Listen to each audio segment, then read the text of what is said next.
right at home. You are well at home. Today we are going to discuss about the history first topic, reconstructing history. Okay. The question comes before starting study of history. What is history? The word history is originated from Greek word historia, which means learning or knowing by inquiry. The term history is often defined differently by different historians and social scientists. For example, a chronological record of events. History means what? A chronological record of events, a tale or story of man, a record and explanation of events. Okay. The historians divided past into three periods: prehistory, proto-history, and history. Let us discuss about that. Prehistory is the time just before writing was. Prehistory is the time before writing was invented. There are no textual records available about prehistory. The archaeologists study the objects. Okay, they found. And for example, the time of Stone Age. There are no written records available about Stone Age. Proto-history is a time after prehistory, but before recorded history. It is just between prehistory and history. Proto-history, there are written records are available about this period. Still, much of them, their script is not deciphered by the historians. For example, Indus Valley Civilization. There are a lot of manuscripts or scripts, those are not read, those are not understood by the historians. Okay, now history. What is history? History refers to the chronological record of events. It is recorded history. It is a time of recorded history. There are ample of literary as well as archaeological sources available about the history.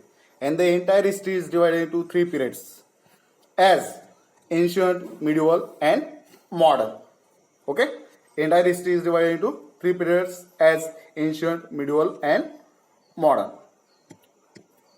Calculating time. How do historians calculate the time? The time is calculated from the birth of Jesus Christ. The year when Jesus Christ was born. This year was considered first year AD. And the time after his birth is considered AD. And the time before the birth of Jesus Christ is considered BC. BC stands for before Christ. AD stands for anno. Another terms are there for BC or AD. BCE stands for BC.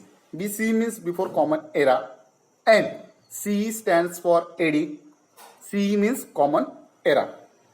Now let us discuss about how India got its name. Generally, we use two names for India: Bharat and India. The word Bharat is discovered from Rig Veda.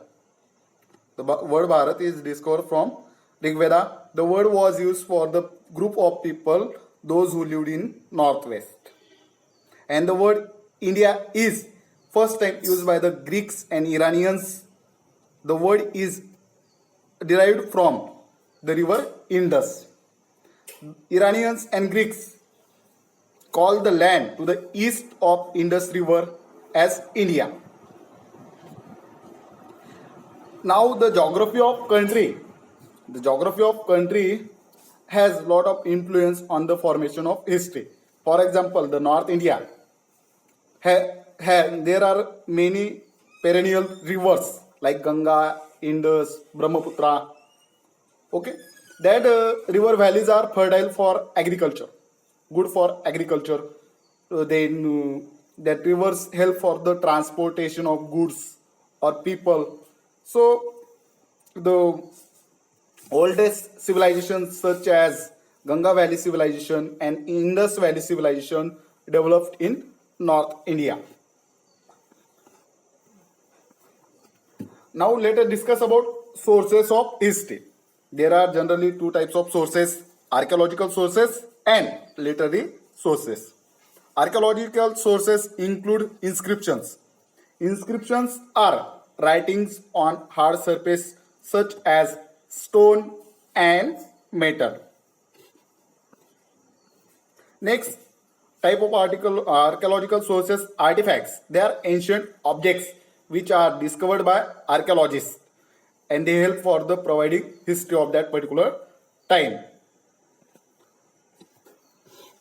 Next type of source, monuments, historical buildings such as Taj Mahal,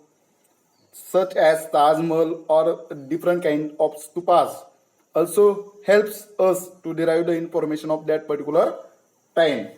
Next type of source, fossils. Fossils are remains of dead animals or plants.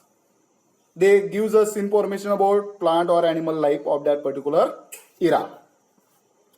Coins are also reliable source of history because they contain the names of rulers when they were minted. So they give specific information about that particular period, the name of the ruler, when he ruled.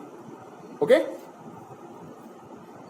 Now literary sources. Literary sources means textual records or manuscripts. Manuscripts are writing on soft surface such as palm leaves or bars of trees. Rig Veda, Atharva Veda, Yajur Veda and Sam Veda. The Vedas are important literary sources. They provide us information about the Vedic period, social life or political life of the Vedic period. Ramayana and Mahabharata, epics like Ramayana and Mahabharata also provide information about that particular period, about the life of the people of that particular period. Okay. Then different kinds of scriptures or texts also provide information about that particular time. So hope you understood the video.